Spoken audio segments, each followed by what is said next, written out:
Buenas tardes a todos, amigos de Argentina y de diferentes países, muchos de habla hispana, algunos no. La De verdad es que Nicaragua. Nicaragua, también Colombia, el Instituto Literario Cultural Hispánico, eh, la filial argentina, cuya vicepresidenta es Berta, la licenciada Berta Bilbao Richter, tiene el agrado de presentar hoy a nuestra amiga Josefina Leiva. Es realmente una amiga que ama Argentina y especialmente Buenos Aires. Ha venido 9 veces a Argentina. Yo creo que conoce mejor algunos rincones de Buenos Aires que nosotros mismos. Porque bueno, viene y por supuesto no se queda quieta, transita. En el libro de hoy, Josefina vamos a presentar el libro que se llama Ocho cuentos, fíjense el nombre, ¿no? Ocho cuentos de fascinación y de locura. Ahí nos está mostrando la portada, Josefina. Ya desde su título nos pone como nos da una sugerencia importante, ¿no? Cuentos de fascinación y de locura. Es convocante ese libro en cada uno de los textos que vamos leyendo.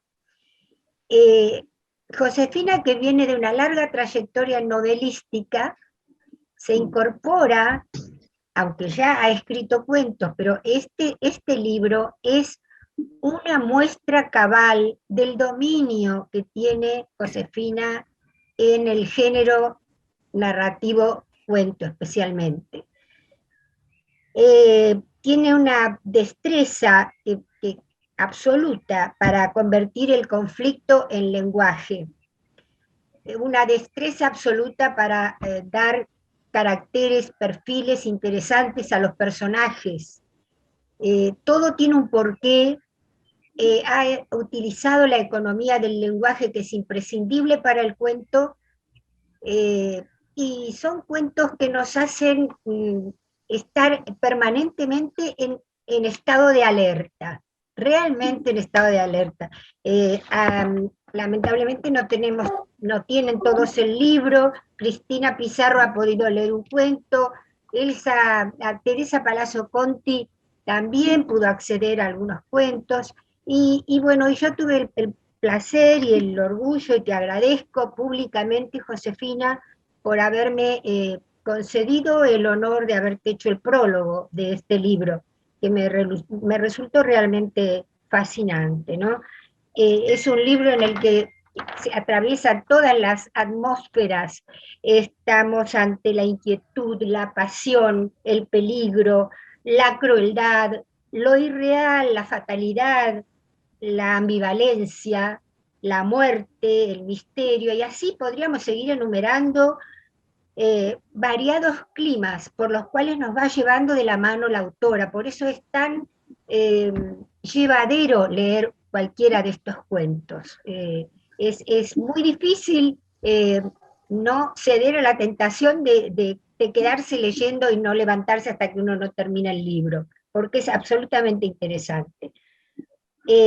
Para Frank Kafka, escribir es abrirse a la desmesura, y yo creo que Josefina le hizo caso a Kafka, porque son libros que nos abren un mundo de desmesura, eh, pero algunos con una lógica psicológica indudable. Se nota que Josefina conoce bien, eh, le interesa realmente la psicología y conoce bien la psicología humana, que es lo que se va a ver acá, ¿no? En estos cuentos. Es apasionada en su forma de escribir, eh, está consagrada desde hace mucho a la literatura, en los diferentes géneros, Ferrani, un momentito. y tiene absoluta vocación por lo que hace. De modo que, bueno, este va a ser un libro que, como los demás, va a dejar huella en quienes lo leamos. Les voy a leer solo unos breves párrafos del currículum de Josefina Leiva. Nació en Cienfuegos, Ciudad del Mar, al sur de Cuba.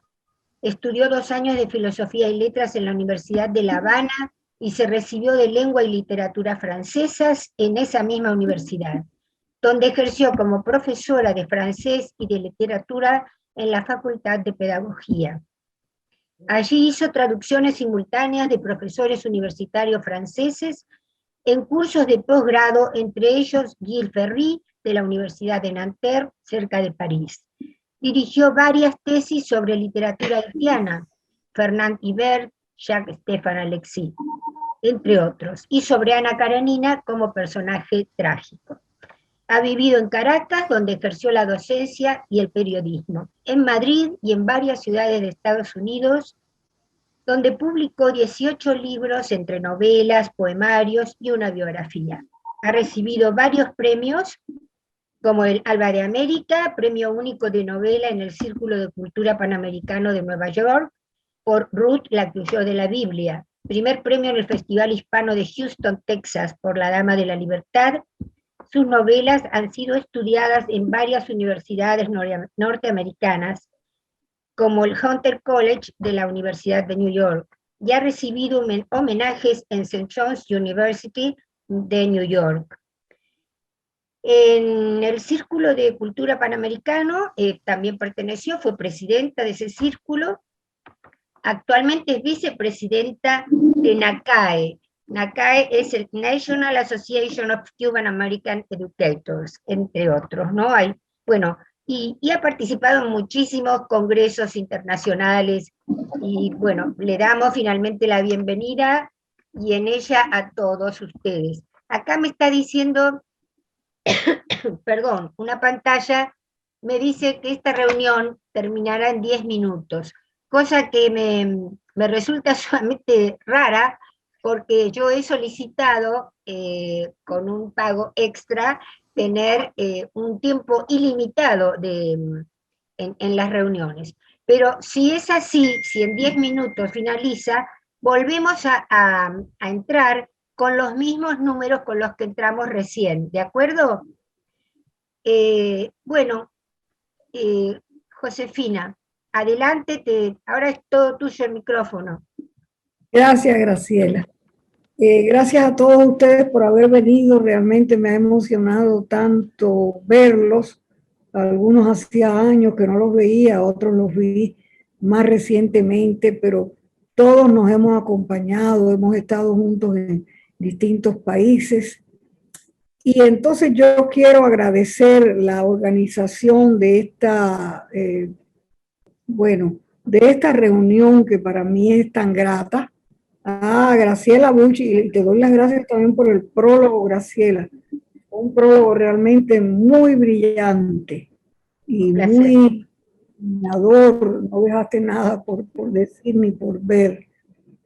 Agradezco a Berta Bilbao, agradezco a Rosa Tesano Pinto, que es ahora vicepresidenta del IRIS, Rojas Benavente, vicepresidenta para el área del Canadá, por haber dado calor a esta reunión. Y por supuesto que en esta reunión siempre va a estar presente el recuerdo de Juanita Arancibia, a quien conocí hace ya un montón de años, en 1994, cuando Nélida Norris me llegó a ella por teléfono. Y asistí al primer simposio en 1995 en California State University. Después, quisiera recordar también a Rubén Vela, que fue un gran amigo mío y ya no está entre nosotros, y a Pepe Bilbao, otro de mis amigos de Lilch, uno de los que con más calor acogió a mis personajes, sobre todo al personaje de María de Lourdes, del Aullido de la Muchedumbre. Así que entonces, yo quisiera empezar diciéndoles cómo surgió la idea. Me brotó un buen día la idea de escribir este libro de cuentos y salirme un poco de la novela por el momento. Resulta que cuando la pandemia empezó y fue decretado, incluso en algunos países, en algunas ciudades, fue decretada el toque de queda, realmente era una situación desesperante porque no sabíamos quién de nosotros iba a sobrevivir, no sabíamos, fue un momento bien dramático al principio. En marzo del año 2020, y yo dije que si el arte otras veces me había salvado, pensé que ahora debería salvarme también, ¿verdad, Cristina? Puesto que el arte es profundamente terapéutico. Y entonces me refugié una vez más en el arte. Le pedí a Dios muy humildemente que me permitiera lograr este proyecto de 4 libros que yo quería escribir en aquellos momentos, empezar con del 8 cuentos de fascinación y de locura.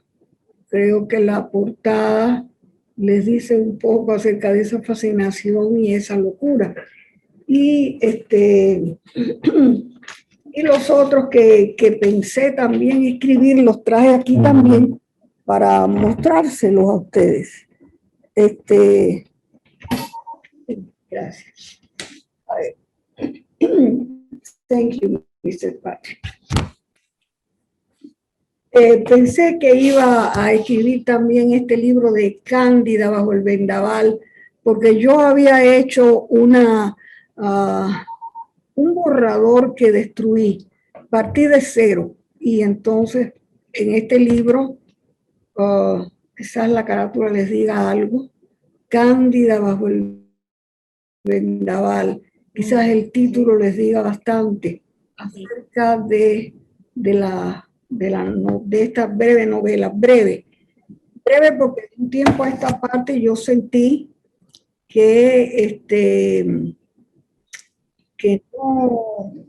el tiempo ya no daba para las novelas extensas, porque la gente tiene mucho que hacer, porque hay mucho que aprender en computación, y entonces pues este libro, Diálogo, también yo lo tenía escrito desde hacía muchos años, y un buen día me acerqué a Berta, cuando yo estuve en casa de María Elena y de Norma en 2009, y le dije, Berta, dime si este libro sirve o no, porque si no sirve ahora mismo lo voy a votar. Digo que lo publicara, y entonces ella le escribió el prólogo. Este libro también, ese día afiancé la idea de lanzarlo como otra novela.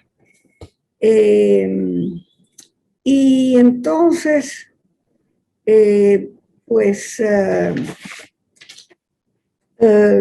empecé a escribir y dije, esta vez sí va a ser el libro de los cuentos primero. Y yo creía que yo casi no había escrito cuentos, pero descubrí que en muchas de mis novelas hay cuentos. Por ejemplo, en El tiempo inagotado de Irene Marquina, que es la novela que le gusta a Isabel Swan, ¿no, Isabel? En El tiempo inagotado de Irene Marquina, y sobre la cual escribió Hale Lorjal, hay un cuento que yo tenía casi olvidado y que saqué a relucir, porque ese cuento se refiere a un ingeniero venezolano, claro, como yo en la escuela. Entonces, estábamos diciendo que las novelas mías contienen cuentos. Por ejemplo, en El tiempo inagotado de Irene Martínez existe el cuento de un ingeniero venezolano que tiene un hermano porque su esposa estaba loca y estaba, pero él no podía divorciarse. En realidad, no se trata de un ingeniero venezolano, se trata de un embajador en cierto país de Latinoamérica, mira el programa en La Habana. Había enloquecido y él no podía la compra. Entonces ella se quedó en ese cuestión de una muchacha de la alta sociedad. Parece que no. Josefina, hasta el- por momentos no se te escucha, ¿eh? Acércate, No, acércate al micrófono. Ahora sí. sí. Bueno, vamos adelante. ¿Ustedes me oyen ahora? Sí, sí, perfecto, ¿Sí? perfecto, sí, sí. Porque se trata de un embajador de cierto país latinoamericano y muy pocas personas vieron la tragedia que él vivía. Y yo pero no dije su identidad, ni mucho menos. Lo disfracé porque en el cuerpo diplomático no permiten esos, en fin, esas uniones, ¿no? Fuera de matrimonio. Así que entonces recordé que, por ejemplo, en El aullido de las muchedumbres hay cuentos también.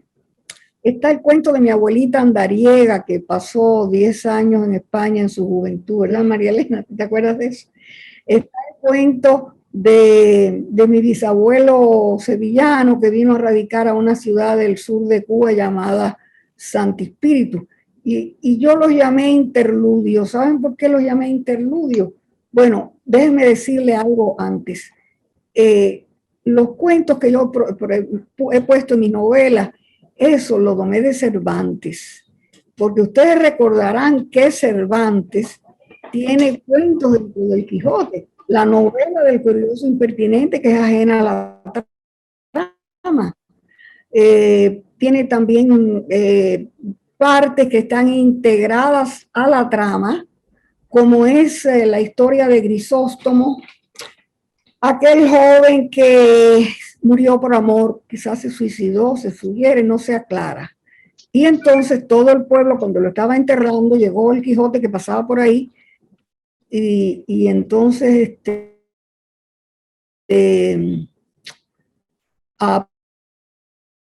apareció en medio del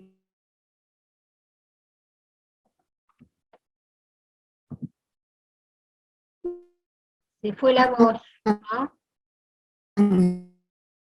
Angélica, esta acusación, solo tuve la culpa, porque en definitiva, número uno, yo no pedí nacer bella, nací bella sin pedirlo, yo no tengo la culpa de ser bella, no tengo la culpa, por lo tanto, de que Grisóstomo se enamorara de mí, pero yo nunca le di esperanzas, yo nunca le dije que sí, que un día lo iba a corresponder, ni que nos íbamos a casar, yo nunca le dije eso.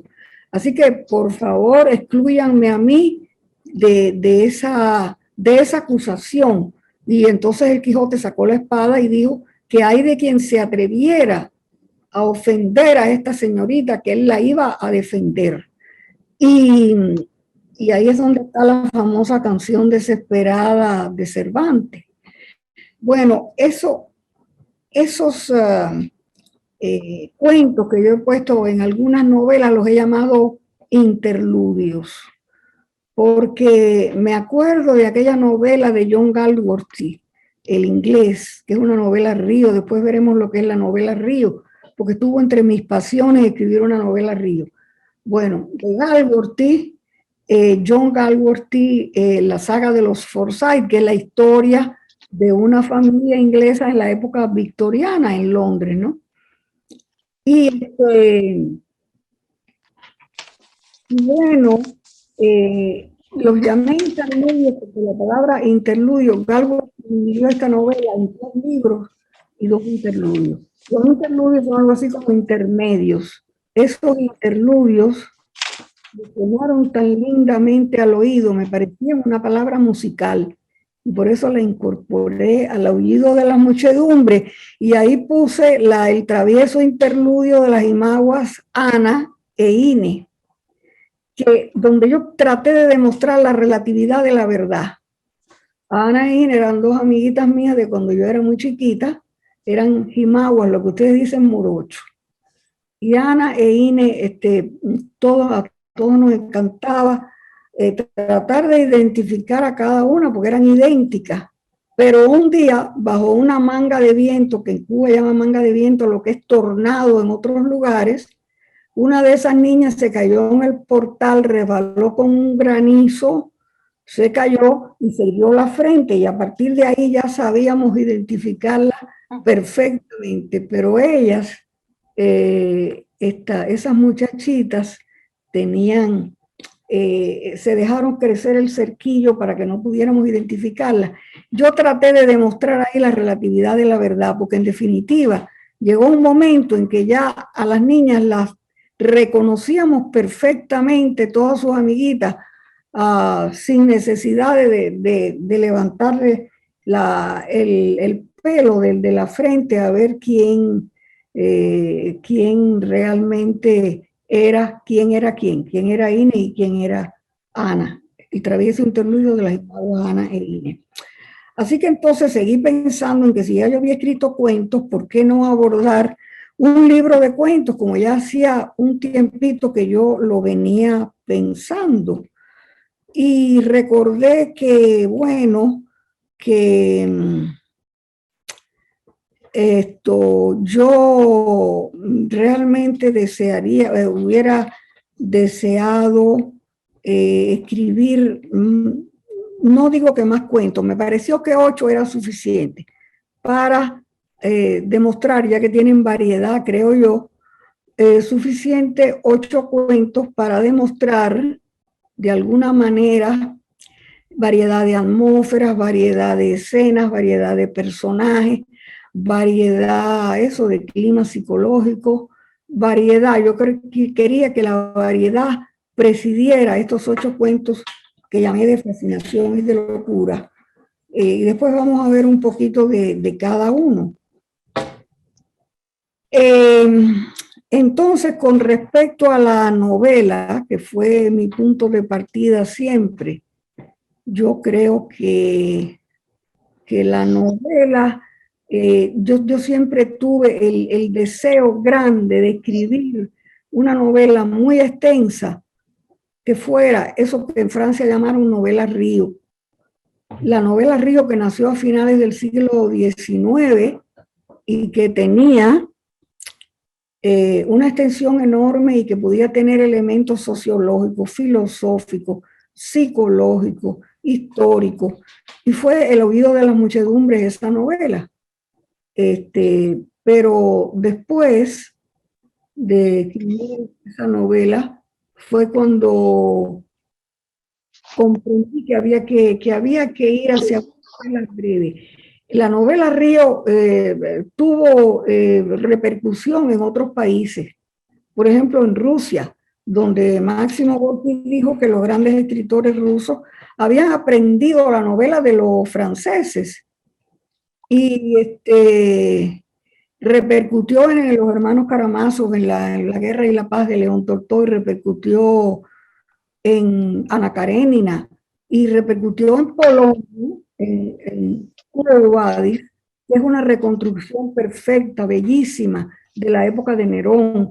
Repercutió en Francia, la novela Río, que tuvo repercusiones en otros países, hubo de gran envergadura sociológica, como Los hombres de buena voluntad de Jules Roman, como La crónica de los Pasquier, que es la historia de una familia escrita por un médico, Georges Duhamel. Los Thibaut, que es la epopeya del hombre de la Primera Guerra Mundial, y En busca del tiempo perdido de Marcel Proust, que para mí Marcel Proust ha sido el más grande filósofo y el más grande psicólogo del amor contado entre los novelistas del mundo. Después de esto, La novela Río también repercutió en los Estados Unidos con Pearl Buck, La Buena Tierra, Los Hijos, y después fue decayendo. Y repercutió en Lo que el viento se llevó, una novela preciosa que puso la categoría estética de lo bello por encima de todo. Y por eso está atenuado lo trágico. Yo creo que esa es una de las razones por las que El viento se llevó gustó tanto. Ahora, cuando yo escribí esa novela Río, quise escribir otra novela Río que fue La Dama de la Libertad, que la presenté en Buenos Aires, y me acompañaron aquella noche de una tormenta terrible María Elena Viliani, Berta Bilbao, Graciela Bucci y Edith Canseco en los salones de la Sociedad Correntina. Y ahí fueron algunos amigos muy valientes a pesar de la tormenta, como Rosa Beatriz Sonnisqui, a quien me alegra mencionar porque ya no está entre nosotros y la extraño mucho.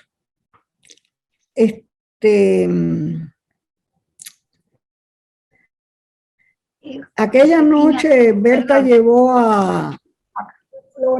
¿Sí? Perdón, Josefina, yo la verdad es que estoy teniendo miedo de que siga transcurriendo el tiempo y que a los 40 minutos se vuelva a cortar, que no sé por qué está ocurriendo esto.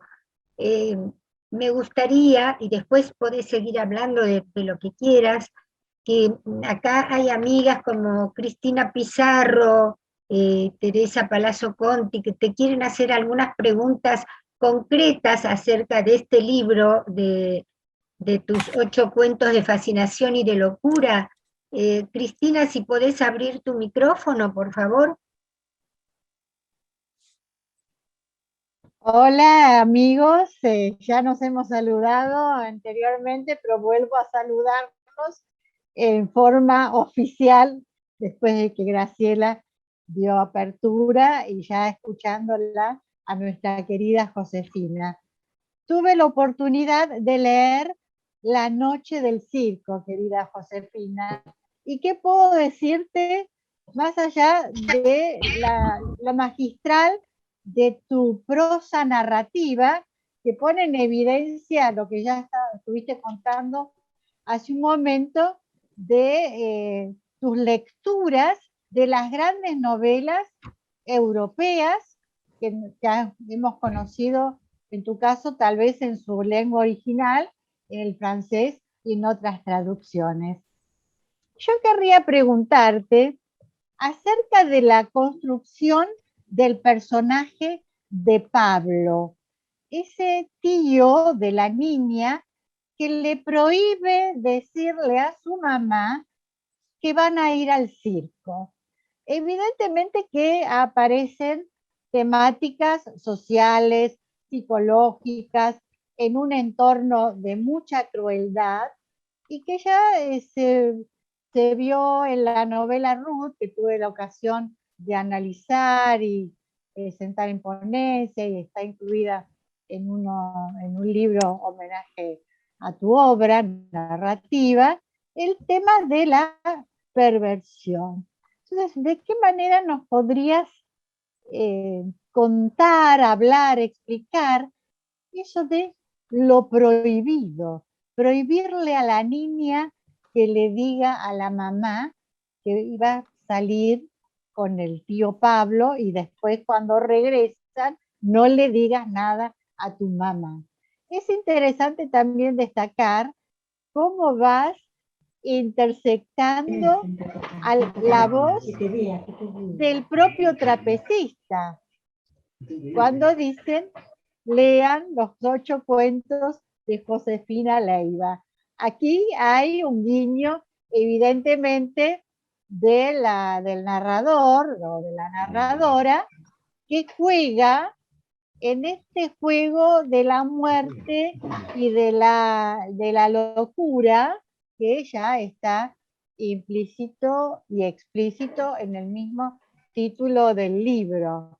Bueno, más que felicitarte, espero que nos cuentes vos un poquito acerca de la construcción magistral que siempre haces de los personajes, pero en este caso el de Pablo, el del tío Pablo, que ha sido un poco el padre de esa niña, cuyo padre había muerto cuando la niña era muy pequeña.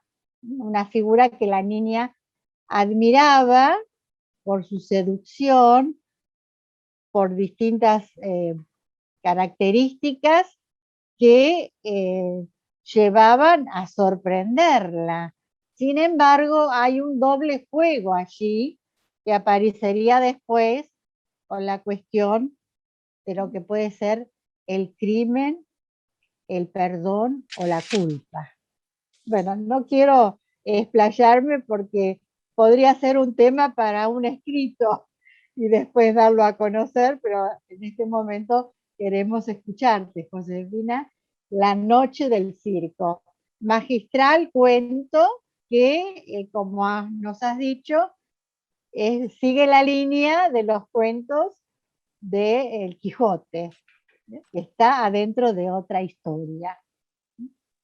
Cristina, yo creo que tú has tocado todos los elementos importantes de Ruth en una síntesis magnífica que has hecho. Ruth tiene un gran significado en mi trayectoria porque cuando yo me puse a escribir Ruth, que la escribí en 10 días, sin parar, 18 horas de trabajo diario o 13, depende. Pero cuando yo me decidí a escribir Ruth, fue cuando yo decidí acortar las novelas y entonces situarme dentro de la línea más moderna y también establecer algunas reformas, por así decir, dentro de la técnica novelística. Y a mí me sorprendió, la primera sorprendida fui yo cuando vi que Ruth triunfó, ganó un premio importante en el Círculo de Cultura Panamericano y eso me sirvió de estímulo. Yo quiero que tú sepas que no voy a decir aquí el origen de Ruth. ¿Por qué? Porque Ruth es un personaje misterioso.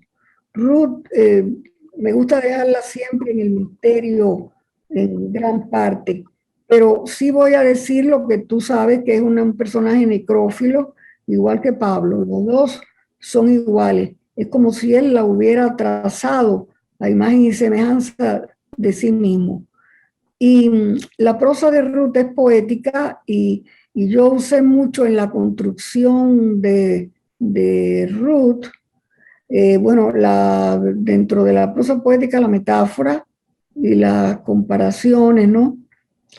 Es parte de la construcción de Ruth. Y en la técnica en sí usé la sugerencia y la ambivalencia que está en todo, porque en definitiva la vida es dual. La vida es profundamente dual y Ruth la recoge. Yo creo que de todas las novelas que yo he escrito, esa es la que más lectores ha tenido y la que más críticas literarias ha tenido. De los amigos que están aquí, la trabajaste tú, la trabajaron allí entre Leo, los amigos de Cecilia Glassman, la trabajó Nidia Palacios, bueno, la trabajaron varias personas. Y entonces, pues, yo creo que con respecto a la construcción, tiene una estructura que la lleva a ser breve, pero de ninguna manera tiene que ver con el boom. Yo introduje reformas, pero no tiene nada que ver con el boom, por ejemplo, porque yo siempre he estado sola y nunca he estado formando parte de ningún grupo de escritores o de novelistas. No voy a decir, como ya te dije, el origen de Ruth, pero sí tuvo un origen en la vida real. Y sí te voy a decir el origen de Pablo. Aquí hay un cienfueguero que quizás recuerde que en nuestra ciudad había un policía guapísimo que cuando estaba de guardia se ponía a jugar con la ruleta rusa.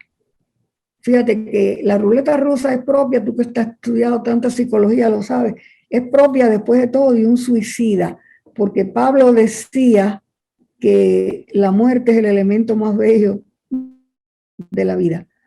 Ese policía un día se le disparó realmente el revólver y se mató. Toda la ciudad se conmocionó, toda la ciudad pasó por ese mortuorio y eso me impactó a mí, que era una niña, pero por ese personaje que era tan atractivo y que tenía, bueno, realmente todo, dejó hijos chiquitos, dejó una esposa viuda, o sea, él tuvo su origen en la vida real, pero yo quise retocarlo y presentarlo en los 3 cuentos que tomé de Ruth, porque viste que son 3 en este cuento. En este libro de cuentos hay 3 libros, 3 cuentos tomados de Ruth. Está ese que tú mencionaste, La noche del circo, está Lo prohibido que mencionaste también, y está el último que se llama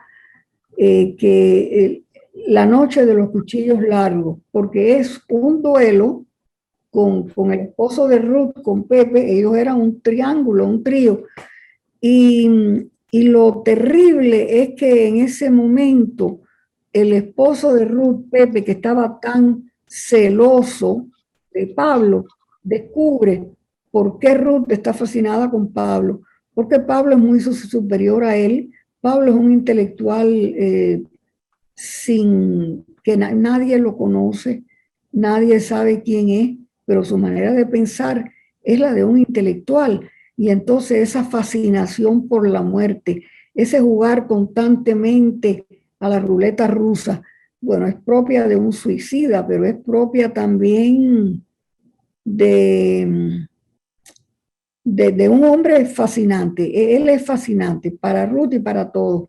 Y ha habido trabajos buenos sobre él, como uno de Manuel Oser de la Universidad de Wisconsin, ¿no? Tú lo viste. Ese trabajo es excelente sobre él. Ahora, bueno, viste que en Lo prohibido está también Pablo, es siempre la misma pareja. Te quiero preguntar algo más. La relación de este que jugaba con la ruleta rusa en la realidad y el trapecista, que es una figura simbólica con el tema de la caída, ¿no? El volar por el aire, caer, esa trampa mortal. Berta Bilbao señaló algo que yo quisiera destacar aquí, que es la habilidad verbal que tuvo Pablo para convencer a ese joven trapecista de que se lanzara a ver el triple salto mortal sin trapecio. Eso también tuvo su origen en mi niñez. Yo viví 3 o 4 años en un pequeño pueblo de Cuba llamado Cartagena, y ahí no había cine, no había teatro, no había entretenimientos de ningún tipo, como no hayan sido los circos ambulantes que pasaran. Y en esos circos yo vi trapecistas que por el pago que recibían era $1 diario, $1 diario, se lanzaban a ese triple salto mortal sin malla debajo. De ahí brotó la idea de ese trapecista. Y bueno, ese trapecista efectivamente Pablo fue llevando a ese trapecista, como bien señaló Berta Bilbao, fue llevándolo al convencimiento de que se lanzara, porque esa noche él iba a lograr la gloria, todos los periódicos iban a hablar de él iba a tener a la mujer más bella, la que quisiera, con los $1,000 que Pablo le regaló, que en aquella época eran una fortuna, para que se lanzara. Y eso, esa parte bueno, es lo más dramático del cuento.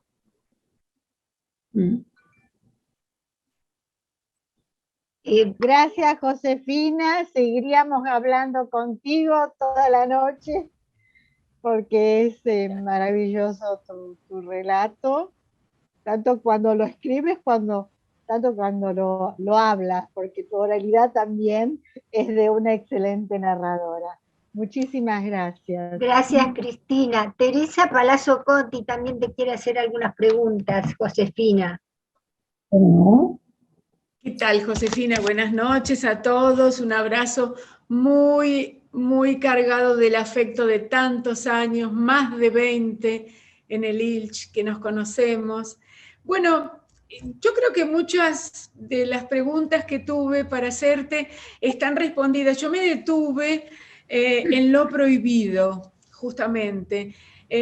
Bueno, en esos tres personajes expuestos, ¿no es cierto?, en esa triangulación dentro de un conflicto psicológico, de comportamiento y actitudes especiales, ¿no es cierto? Entonces, yo lo que pensé preguntarte es, ¿qué experimentaste, Josefina, al crear los personajes de este cuento, de lo prohibido? Si hay alguna, si se creó alguna empatía, cierta empatía con alguno de ellos, con todos o con ninguno.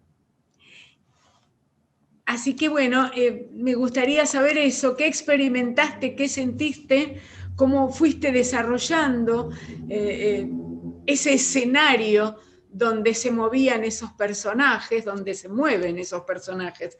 Y me llamó mucho la atención, me dio mucha curiosidad al comienzo del cuento, que dice textualmente, lo prohibido era mi tío Pablo aquella noche. Entonces me pregunté muchas veces, ¿era solamente aquella noche o siempre era lo prohibido el tío Pablo?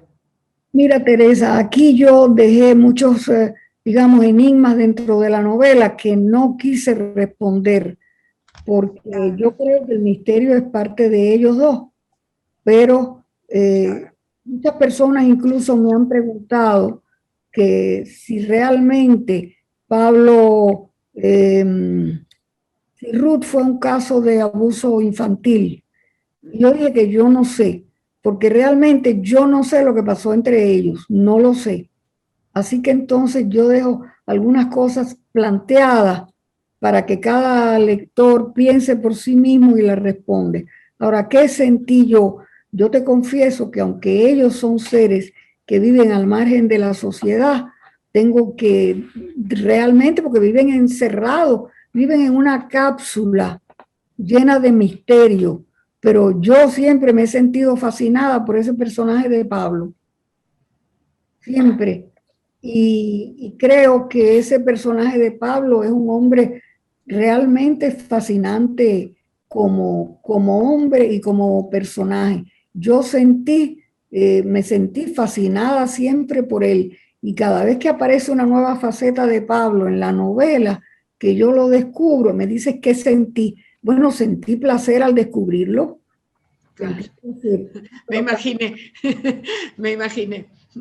Por eso los traje aquí a colación otra vez a esos personajes que después de todo están entre los personajes que, bueno, que la gente más ha seguido.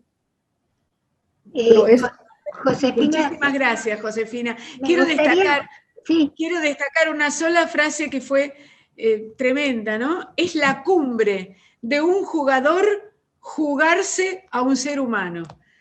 Sí, efectivamente, porque Pablo era jugador. Y entonces él inclusive dice en el último cuento, que es La noche de los cuchillos largos, Pablo dice algo que yo sentí profundamente. Me preguntaste qué he sentido yo ante esos personajes. Experimentaste, sí.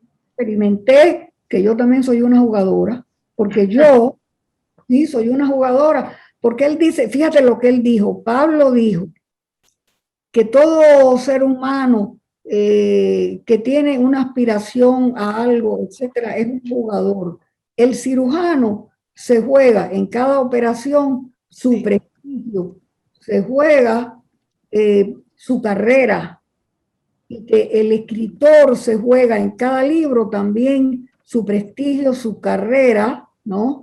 Y yo sentí que yo también era una jugadora y todos ustedes son jugadores, porque en definitiva todos jugamos con la vida, en definitiva todos apostamos a algo, siempre Claro. siempre con el temor de caer o con el deseo de salir adelante. Pero eso Muchísimas gracias. Gracias, Josefina.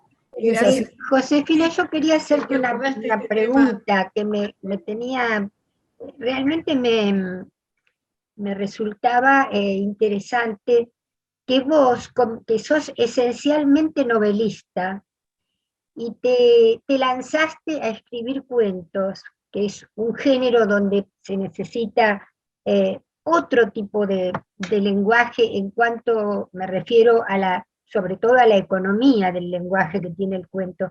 ¿Cómo te sentiste al pasar de la novela al cuento? Si te sentiste cómoda, si te sentiste restringida, porque el cuento un poco nos restringe en cuanto a su longitud, ¿no? ¿Cómo te sentiste al hacer ese cambio, no? La novelista que escribe cuentos.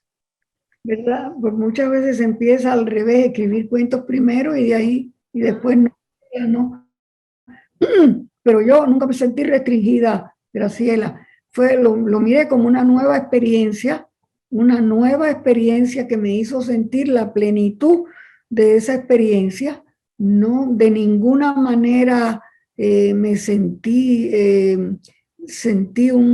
que brotara algo de fracaso. No, no, no, yo sentí que era una nueva experiencia y que tenía que vivirlo. Y por eso te digo que todos somos jugadores, porque yo también jugué ahí un cambio grande de la novela al cuento. Bueno, Berta, no sé, Berta que como vicepresidenta del ILCH en Argentina, acá nos está acompañando, pero también, por supuesto, va a hacerte alguna pregunta. Berta, No, simplemente, más que pregunta, quiero hacer una afirmación. Ah, bueno. Afirmación. Que como vicepresidenta del ILCH me siento sumamente orgullosa de la presencia de Josefina en esta reunión tan bien organizada por Graciela Bucci. Sin Graciela Bucci, yo creo que muchas cosas del ILCH serían imposibles de hacer, porque tiene una constancia y una capacidad de organización fuera de serie. Y por otra parte, quiero decir, Josefina, que el ILCH se debe sentir muy orgulloso de tenerte como socia y como integrante de nuestro instituto, porque llevas a las letras latinoamericanas un laurel sumamente visible, perceptible, y no solamente para el instituto, sino que sos un orgullo para las letras en lengua española, tanto en la novela como en el cuento, como en la poesía. Realmente por eso te quiero distinguir y quiero hacer explícita esa afirmación esta tarde. Y quiero también anticipar a todos los presentes que dentro de muy poco vamos a presentar la última novela de Josefina Leiva publicada en este 2021. Es una novela que rompe la estructura canónica de la novela tradicional, porque está estructurada únicamente en diálogo. Por supuesto, los diálogos siempre tienen un valor de conocimiento. Si uno recuerda los diálogos socráticos, se da cuenta que el diálogo hace perceptible un nuevo conocimiento. Pero eso lo vamos a decir en el momento en que presentemos diálogo, porque no quiero cortar este clima. Lo que sí quería contarles, que yo conocí a Josefina Leiva en el año 2009 en un simposio internacional convocado por el ILCH en Porto Alegre.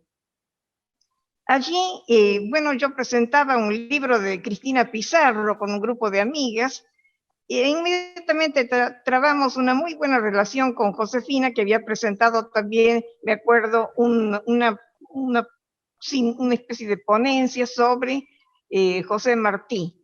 Y nos unió ese común amor a José Martí. En esa ocasión yo dije, esta es una escritora fuera de serie, lo primero que pensé. Y comencé a preguntar, porque era la primera vez que yo veía a Josefina, ¿quién es Josefina Leiva? Y la respuesta que me daban era, montón elefante.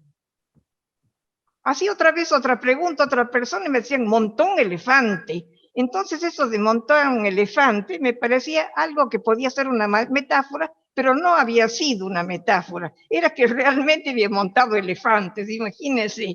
Yo pensaba que esa respuesta era una metáfora que era capaz de avasallar o de mantenerse por encima de algún animal enorme. Pero no, era realmente una realidad. Entonces la metáfora ahí no tenía que ser interpretada como tal, sino como una realidad. Y me llamó la atención que definieran a una escritora con un detalle así, montón elefante. Y ahí me di cuenta que había sido la autora de Entre los rostros de Tailandia. Me llamó la atención la novela y al año siguiente le hice un muy extenso estudio crítico de esa novela. Creo que fue el estudio crítico más extenso que hice en mi vida. Y después se me ocurrió también pensar que Josefina necesitaba una compilación de estudios críticos, porque ya tenía varios estudios críticos de personajes muy importantes de toda Latinoamérica, inclusive de Europa. Y dije, es conveniente que todo esto esté junto.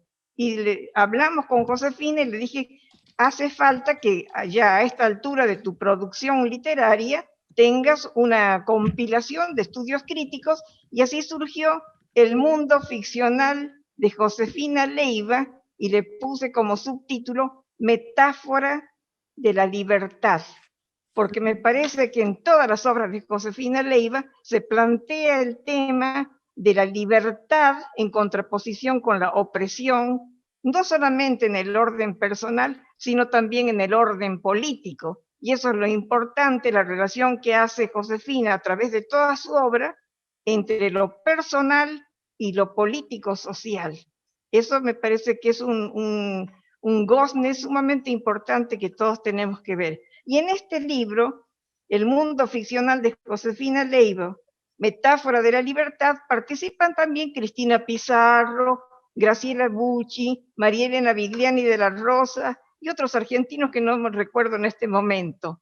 De manera que la Argentina apoya y siempre ha sido un aplauso para Josefina Leiva de toda su obra. Y me parece que tenemos que trabajar un poco más, no solamente hacerla conocer en la Argentina, sino que nuestro propósito es hacerla conocer en todos los ámbitos que podamos, porque todos estamos comprometidas, de alguna manera, las que he nombrado y todo el ILCH, que ya siempre digo con Graciela Bucci, tenemos que trabajar más por los escritores del ILCH. Así que, Josefina, muchísimas gracias por tu presencia, muchísimas gracias por tus palabras, y también les quería contar que soy la prologuista de La Dama de la Libertad, que es una novela fascinante, en el que ahí construye un personaje. La Dama de la Libertad en realidad es Josefina Leiva, no es el personaje que está centrado en la novela, tampoco Josefina, la esposa de Napoleón Bonaparte. Sí. Mira, primero, Berta, muchas gracias porque has sido sumamente generosa conmigo, muchas gracias. Pero yo quisiera preguntarles a ustedes también sobre estos cuentos que he escrito. Quisiera preguntar si alguien tiene algo que decir con respecto, por ejemplo, a la idea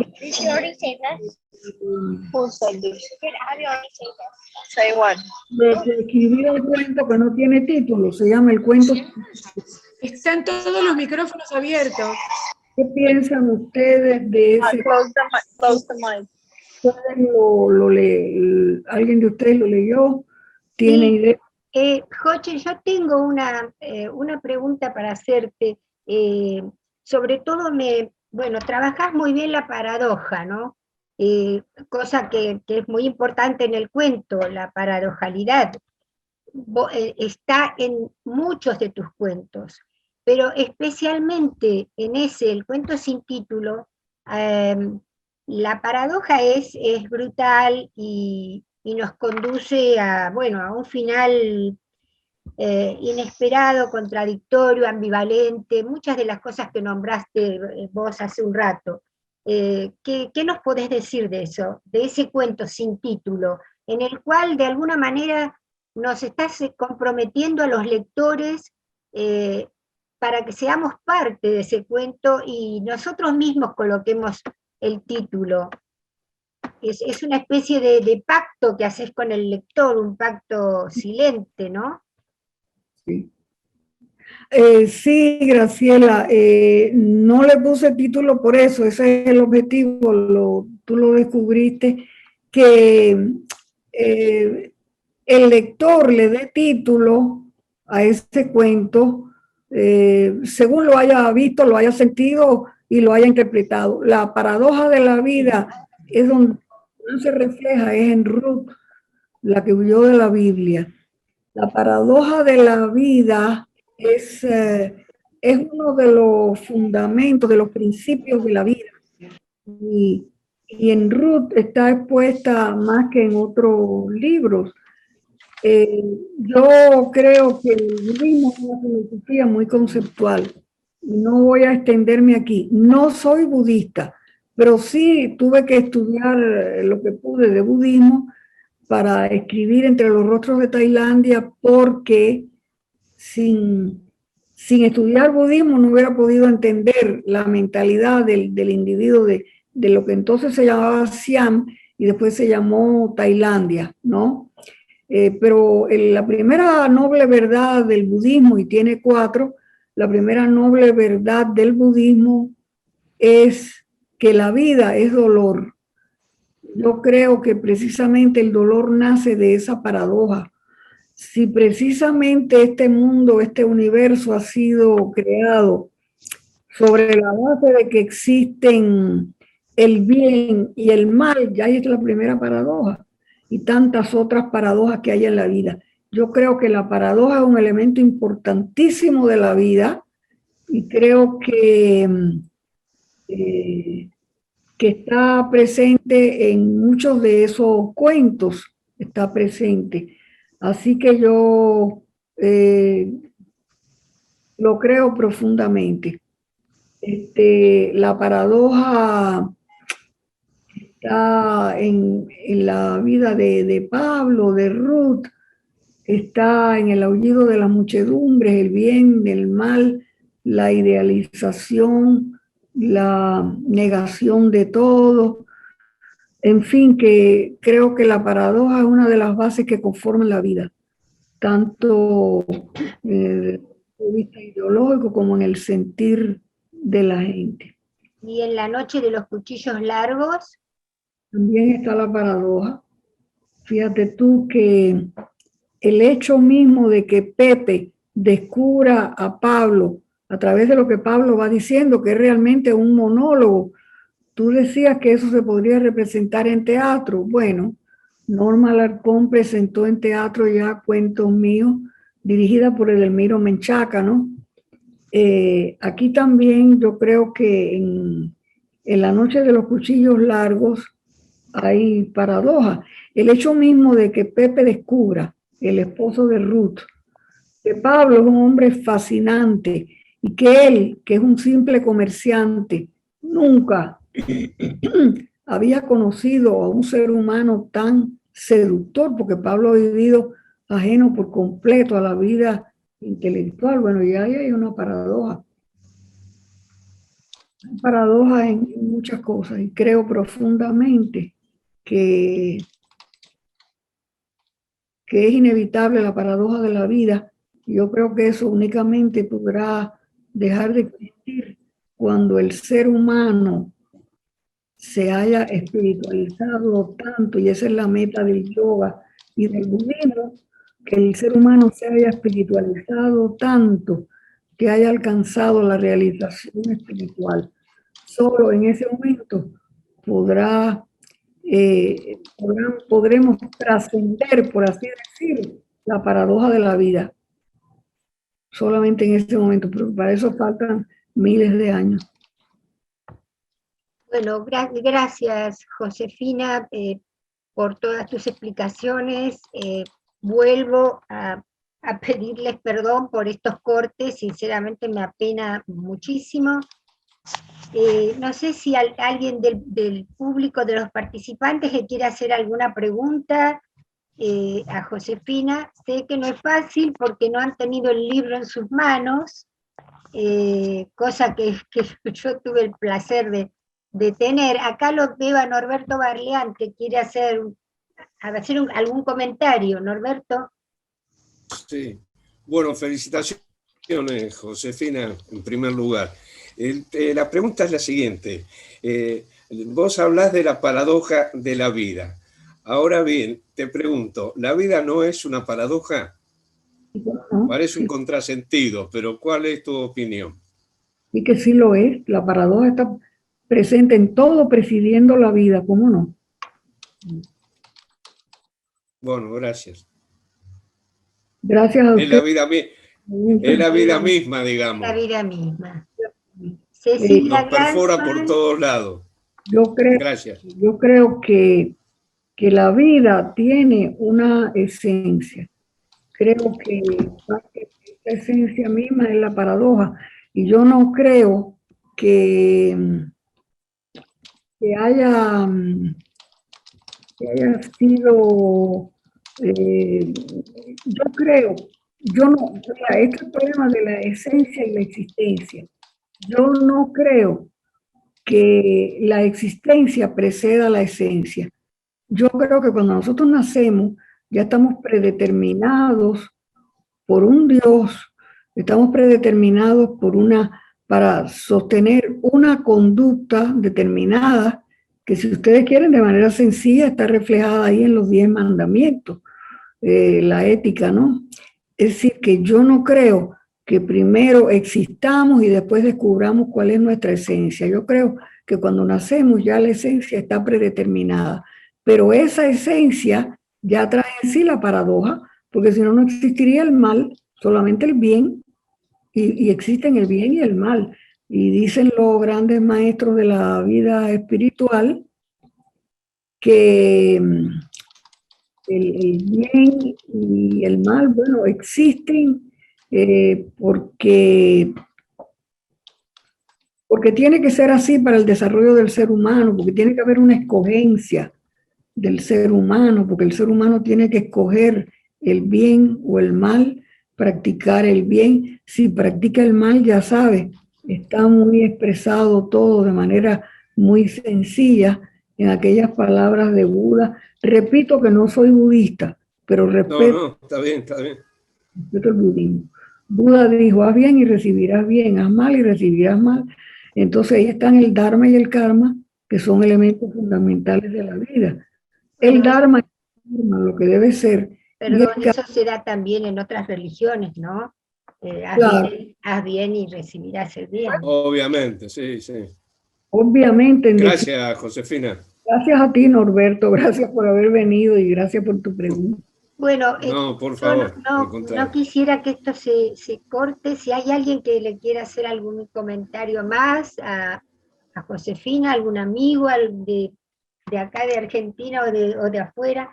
Valeria, vos has trabajado bastante con la obra de Josefina, Valeria Badano.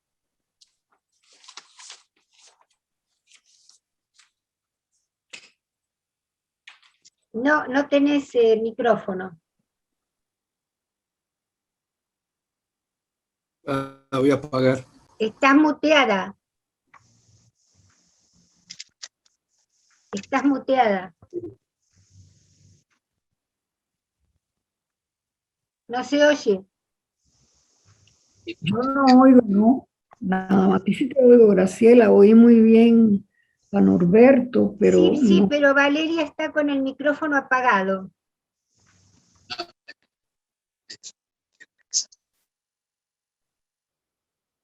Eso te pido, que reactives el... Hace un clic. Hace un clic, es el de la izquierda. Ya está. Valeria, te escuchamos. Ahí está. Sí, pero estaba loca la computadora. Yo a Josefina la leí, pero la quiero, entonces no puedo ser muy objetiva. Me gusta cómo escribe, me gusta lo que dice y la quiero a ella. Así que muchas gracias. Bueno, Berta te dijo, sí, decime, Josefina, sí. Yo quisiera mencionar, acaban de aparecer aquí unos amigos de Nicaragua, a los que yo quiero muchísimo. Gloria Elena Espinosa es una de las grandes novelistas de Nicaragua, y está su esposo, el doctor Tercero Silva, médico. Bueno, ella es miembro de la Academia Nicaragüense de la Lengua, y yo les agradezco muchísimo que hayan venido. Son grandes amigos de Nicaragua. La casa de ellos siempre ha estado abierta y muy acogedora, como tantas casas de Buenos Aires. Cecilia, perdón, Cecilia Glansman te quería decir algo también. Cecilia, antes de cortar. Josefina, antes de que se corte, y reitero lo magnífico de esta tarde, la calidez de esta tarde, cuando Berta recordó, no solamente entre los rostros de Tailandia y otros, sino el trabajo de ensayo que ella hizo reuniendo a todos los trabajos a la vez sobre tus obras.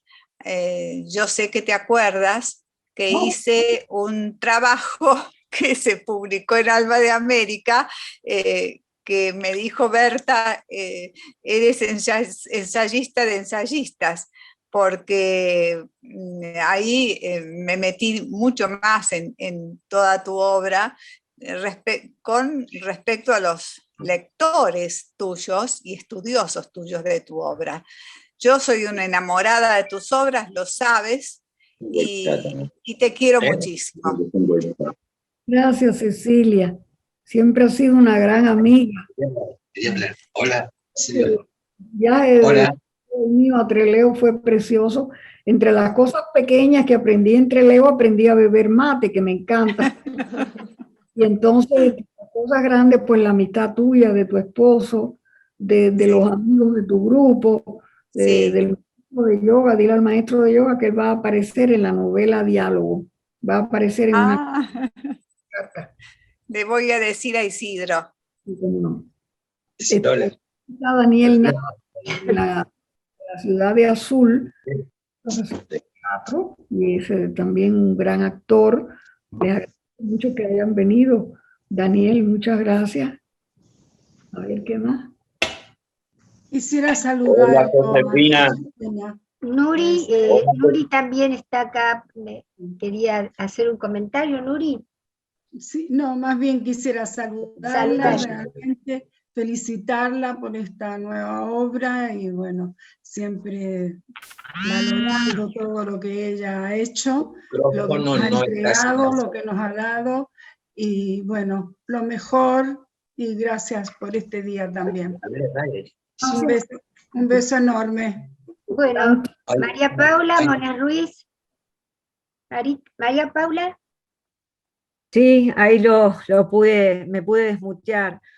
Buenas tardes a todos. Josefina, lo único que quiero expresar, porque estoy muy atenta desde el comienzo, es mis felicitaciones por este aprendizaje, porque esta presentación tiene mucho de aprendizaje también para los que no incursionamos tanto en la narrativa, pero bueno, yo ya estoy empezando con eso.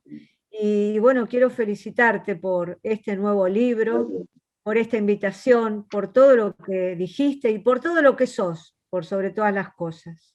Muchas gracias. Dale un abrazo muy grande a Marta, ¿no? Que gracias. Está la amiga más antigua de aquí de Buenos Aires, que iba a todas las presentaciones del principio.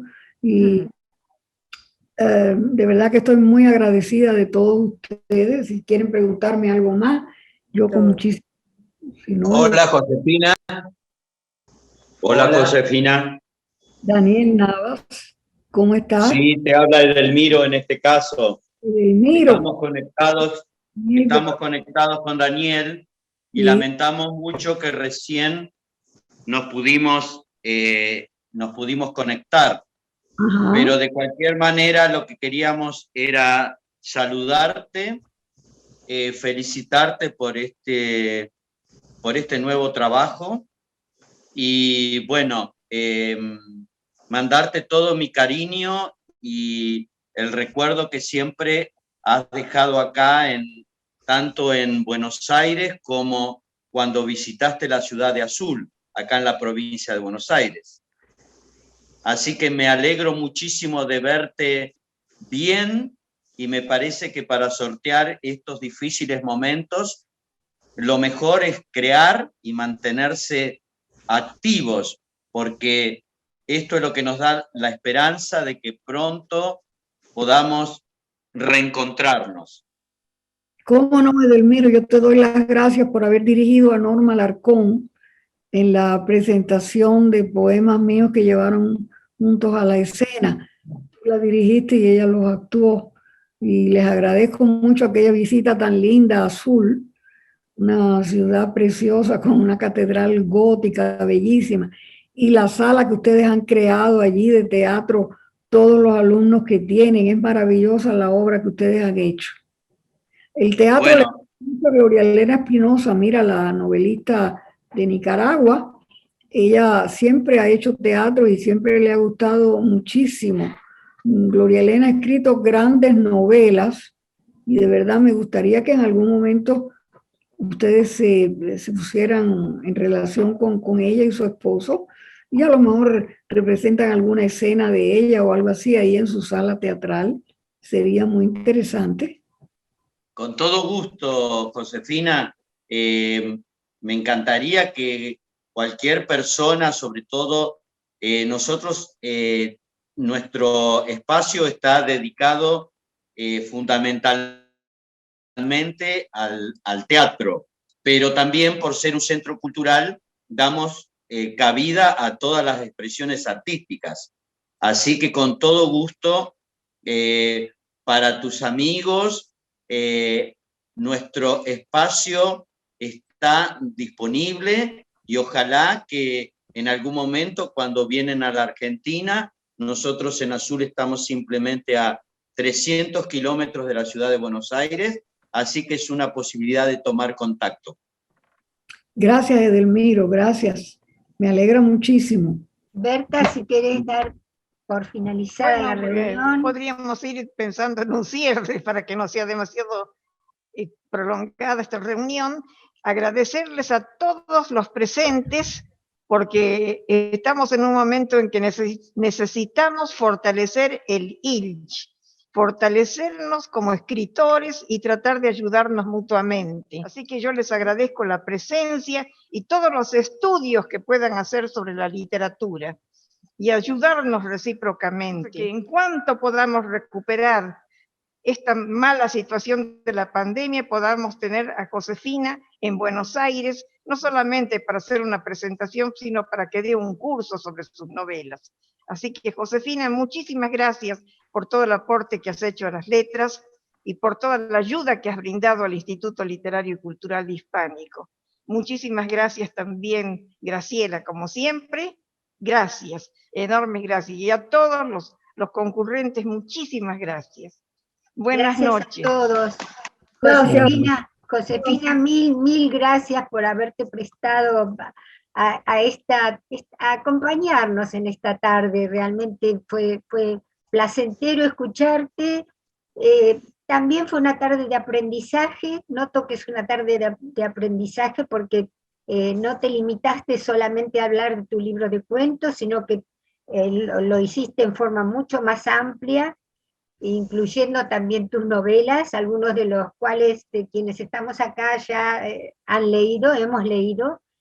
De modo que gracias Josefina, y gracias en nombre también del ILCH, de quien sos parte y una parte muy importante del ILCH, sin duda. Roberto, vos querías decir algo porque te escucho hablar, Roberto Ronquieto.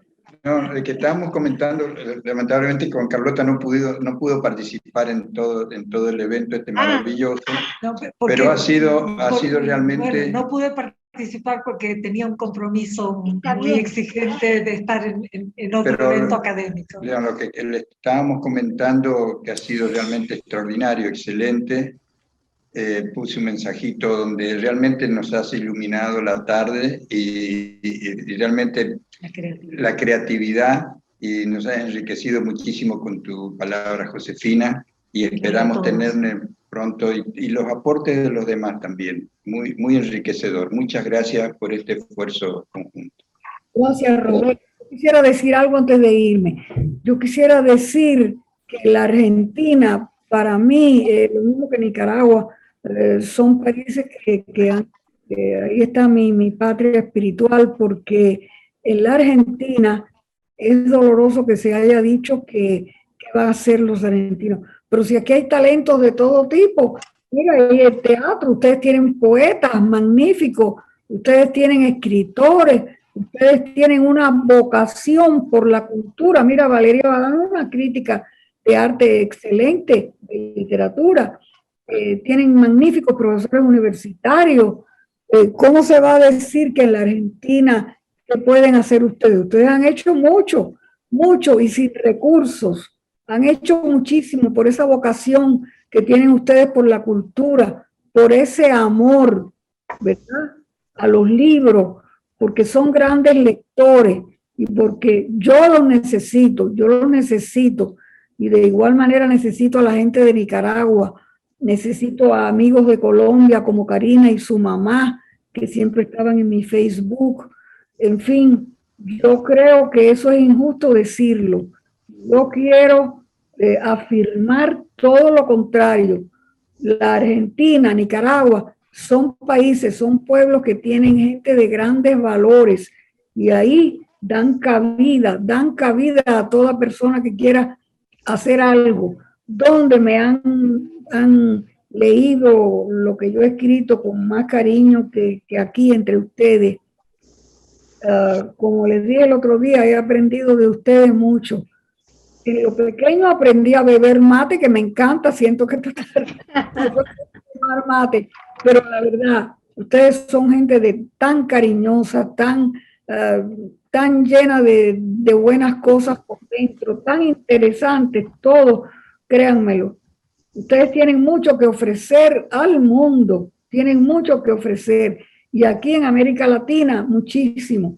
Nidia Palacio es una nicaragüense que ama profundamente a la Argentina.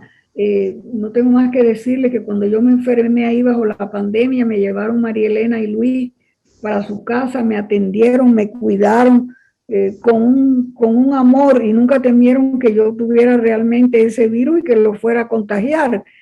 Yo no tengo cómo agradecerles a ustedes todo lo que me han dado, todo.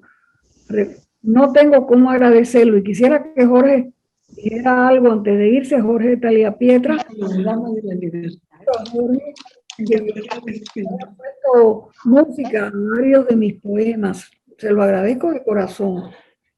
Sí, la verdad que te agradezco muchísimo y fue un gusto realmente haber trabajado contigo con los poemas, con las canciones y con esta nueva obra para recitante y guitarra que hice, que me gustaría que algún día se pueda estrenar y ponerla, es decir, difundirla un poco cuando se empiece a normalizar el tema de conciertos y todo esto, que estos 2 años han estado muy apagados en ese aspecto. Pero yo te agradezco muchísimo, me ha dado mucho gusto trabajar contigo.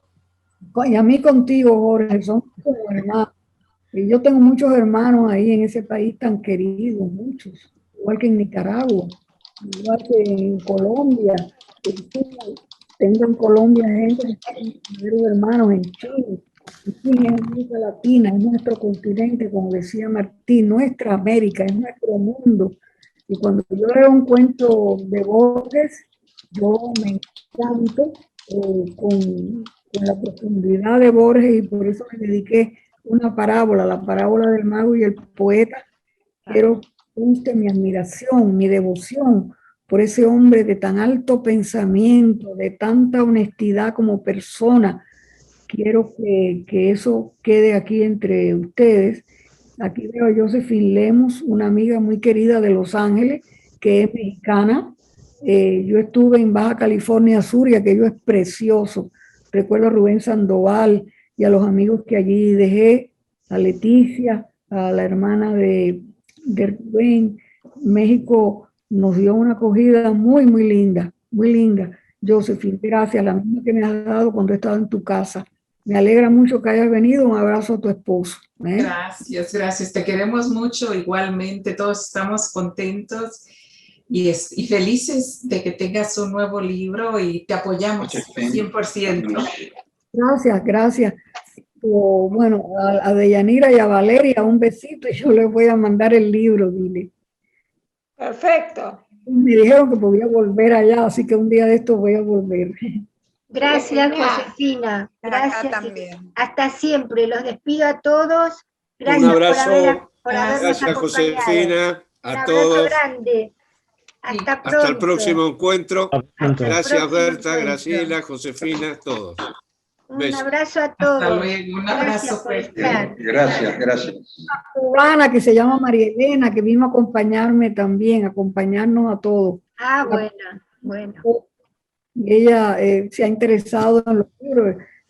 Yo quiero decirles que las personas que leen lo que una escribe son necesarias para una. Son, ¿verdad, Valeria? Son absolutamente las necesitamos. Necesitamos a esa persona. Si no fuera por ustedes, ¿qué sería de nosotros? Estaríamos en la soledad. Ustedes son Eso es cierto. Es así. los críticos literarios. Muchísimas gracias a todos. Chao. Un beso. Igual. Gracias. Hasta luego. Hasta pronto. Gracias a todos. Hasta pronto. Gracias. Guárdame mate por allá. Guárdame mate.